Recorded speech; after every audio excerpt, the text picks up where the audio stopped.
बात भगवान राम के जन्म से पहले की है, जब भील आदिवासी कबीले के मुखिया अज के घर बेटी पैदा हुई थी। उसका एक नाम श्रमणा और दूसरा नाम शबरी रखा गया।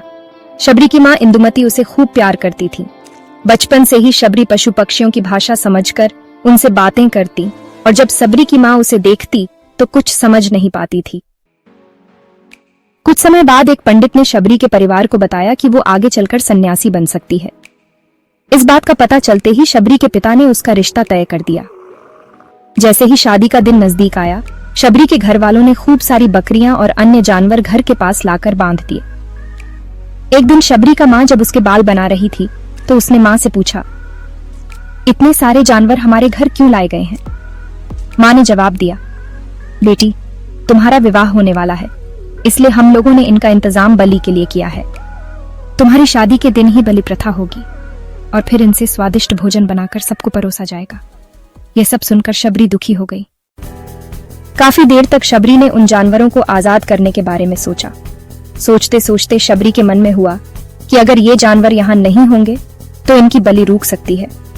ऐसा नहीं हुआ तो मेरे घर से कहीं चले जाने पर ही यह बलि रुकेगी। जब मैं ही नहीं रहूंगी तब न विवाह होगा और न ही बलि प्रथा। इससे मासूम जानवर बच जाएंगे।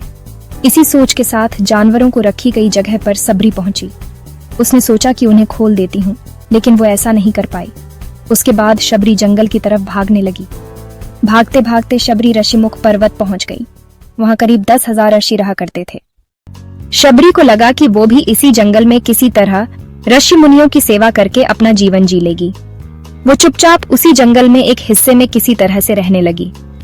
शबरी रोजाना ऋषि मुनियों की झोपड़ी के आगे झाड़ू लगाती और हवन के लिए लकड़ियां भी लाकर रख देती।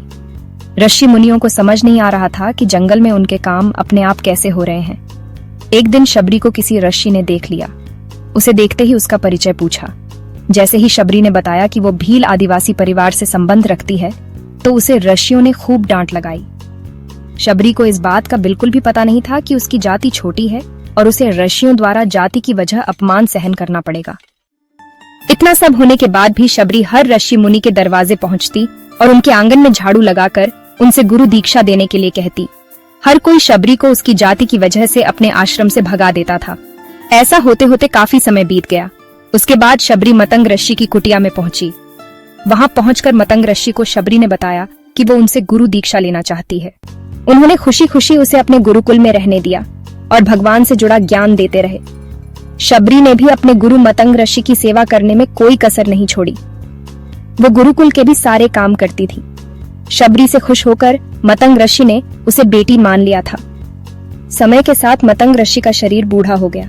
उन्होंने एक दिन शबरी को अपने पास बुलाया और कहा, बेटी, मैं अपना देह त्यागना चाह रहा हूँ। बहुत साल हो गए इस शरीर में रहते रहते। शबरी ने दुखी मन से कहा, आपके ही सहारे मैं इस जंगल में रह पाई हूँ। आप ही चले जाएंगे तो मैं जीकर क्या करूंगी? आप अपने संग मुझे भी ले जाइए, मैं भी देह त्याग दूंगी। मतंग ऋषि ने जवाब दिया, बेटी, तुम्हें चिंता करने की जरूरत नहीं है। राम तुम्हारी चिंता करेंगे और ध्यान भी रखेंगे। शबरी ने राम का नाम सुनने के बाद पूछा, वो कौन है और उन्हें मैं किस तरह से ढूंढूंगी? मंतग ऋषि ने बताया, राम कोई और नहीं भगवान है। वो तुम्हें सारे अच्छे कर्मों का फल देंगे। तुम्हें उन्हें ढूंढने की कोई जरूरत नहीं है। वो एक दिन खुद तुम्हें खोजते हुए इस कुटिया में आएंगे और तुम्हें उनके हाथों ही मोक्ष मिलेगा। तब तक तुम इसी आश्रम में रहो। इतना कहते ही मंतग ऋषि ने अपना शरीर त्याग दिया। शबरी के मन में मंतग ऋषि के जाने के बाद से एक ही बात थी कि भगवान राम स्वयं उससे मिलने आएंगे। वो रोज भगवान राम से मिलने के लिए बाग से अच्छे अच्छे फूल लाकर पूरा आश्रम सजाती और भगवान के लिए बेर तोड़ कर लाती। भगवान के लिए बेर चुनते हुए शबरी उन्हें छक लेती थी ताकि भगवान वो सिर्फ मीठे बेर ही दे। रोजाना शबरी इसी तरह भगवान के दर्शन की आस में फूल और बेर इकट्ठा करती रहती थी। इसी तरह इंतजार में कई साल बीत गए। शबरी का शरीर एकदम वृद्ध हो गया। एक दिन आश्रम के पास के ही तालाब में शबरी पानी लेने के लिए गई। तभी पास के ही एक ऋषि ने उसे अछूत कहते हुए वहां से भागने के लिए कहा और एक पत्थर मार दिया। वो पत्थर जब शबरी को लगा तो उसे चोट लगी और खून बहने लगा। बहते हुए खून की एक बूंद उसी तालाब के पानी में गिर गई। तभी पूरा तालाब का पानी खून में बदल गया। ये सब होता देखकर ऋषि ने शबरी को ही डांटा और कहा कि पापिन, तुम्हारी वजह से पूरा पानी खराब हो गया। रोज ऋषि उस पानी को साफ करने के लिए अपनी कई तरह की विद्याओं का इस्तेमाल करते। कई सारे जतन करने के बाद भी कुछ नहीं हुआ। फिर उन्होंने गंगा जैसी कई पवित्र नदियों का जल भी उस तालाब में डाला, फिर भी तालाब का पानी साफ नहीं हो पाया और वो खून जैसा ही रहा। कई सालों तक तालाब के पानी को साफ करने की कोशिश के बाद भी कुछ काम नहीं आया तो ऋषि ने थककर सब कुछ छोड़ दिया। इस घटना के कई सालों के बाद भगवान राम अपनी पत्नी सीता के हरण के बाद उन्हें ढूंढते हुए उसी तालाब के पास पहुंचे। ऋषि मुनियों ने उन्हें पहचान लिया।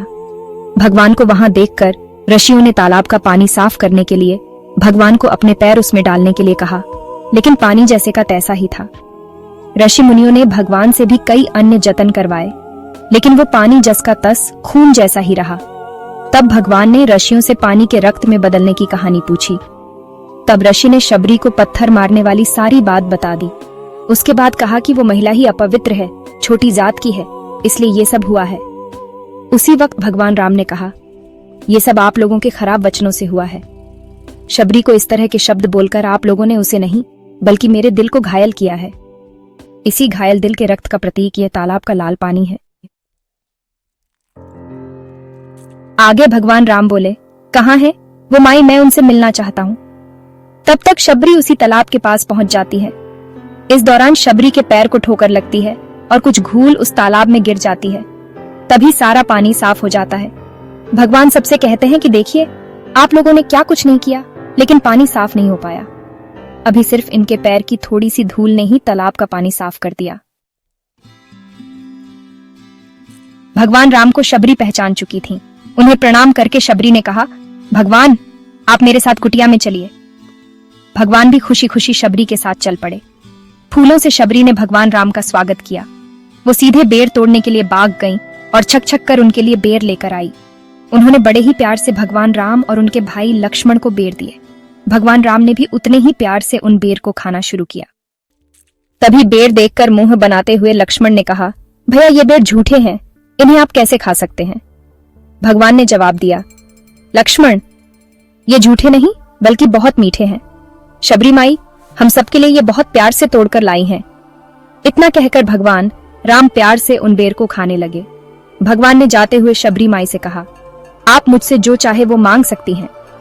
शबरी ने उन्हें कहा, मतंग ऋषि के कहने पर मैं आज तक सिर्फ आपके दर्शन करने के लिए जी रही थी। अब आप मुझे मोक्ष प्रदान कीजिए, मैं अपना शरीर आपके सामने ही त्यागूंगी। उसी वक्त शबरी ने अपना शरीर त्याग दिया। भगवान राम ने अपने हाथों से उनका अंतिम संस्कार किया और सीता मां की खोज में आगे बढ़ गए। इस तरह से ऋषि मतंग की बात सच साबित हुई और शबरी को भगवान राम के दर्शन भी हुए। तभी से भगवान राम को शबरी के राम भी कहा जाने लगा।